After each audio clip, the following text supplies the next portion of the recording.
Sahabat YKB yang dikasihi Tuhan, salam jumpa kembali dalam acara Wasiat Kekal, berupa renungan firman Tuhan yang memandu kehidupan kita.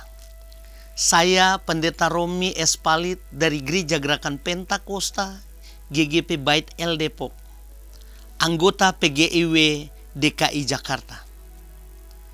Renungan kita hari ini Minggu 25 Mei 2025 ditulis oleh Pendeta Hariman A. Patiana Kota dengan judul Bisa Bersama Penolong, yang dilandaskan pada Injil Yohanes 14 ayat 23 sampai 29.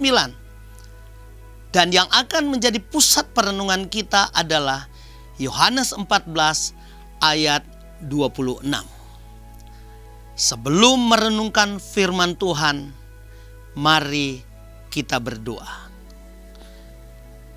Bapa Sorgawi, Bapa dalam nama Tuhan Yesus, kami terus mensyukuri untuk segala kasih karunia Tuhan yang kami boleh kecap sampai saat ini, dan memungkinkan kami saat ini untuk kami boleh merenungkan firman Tuhan yang menjadi pedoman dan kekuatan bagi kami.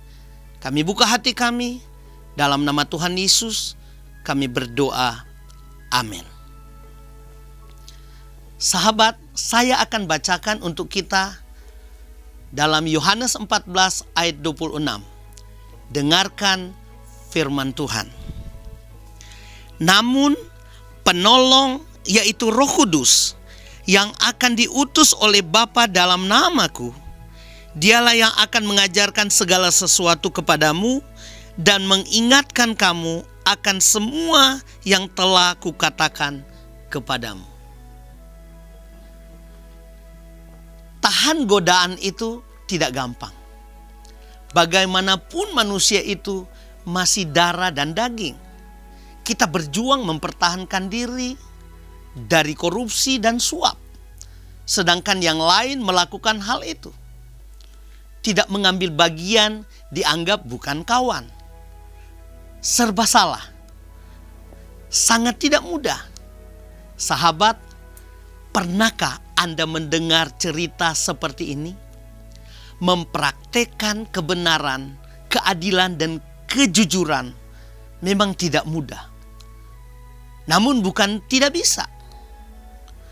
Bisa, bukan semata-mata karena kita mau berjuang, tetapi karena ada penolong. Yesus menjanjikan penolong bagi para muridnya. Dia akan kembali kepada Bapa. Dia tidak akan ada lagi bersama-sama dengan mereka secara fisik.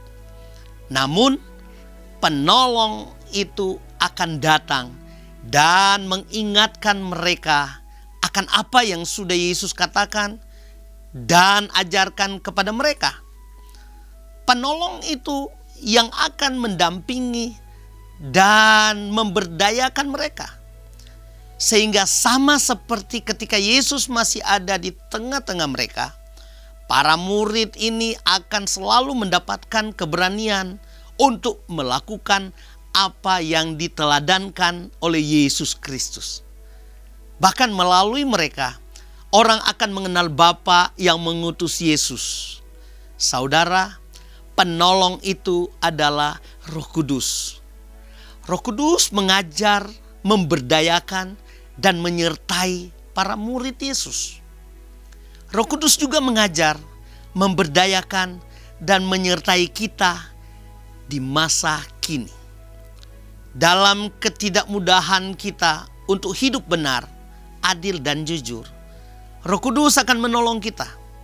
Bersama Dia, kita mampu menahan godaan dalam hidup. Dengan Dia bersama kita, kita tidak perlu khawatir dengan apa yang akan kita makan dan kita pakai.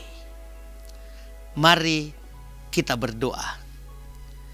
Bapa Sorgawi, kami bersyukur untuk firman Tuhan boleh meneguhkan kami hari ini.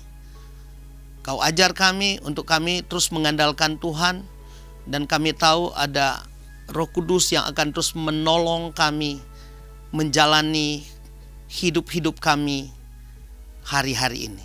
Terima kasih, kami bersyukur dalam nama Yesus kami berdoa.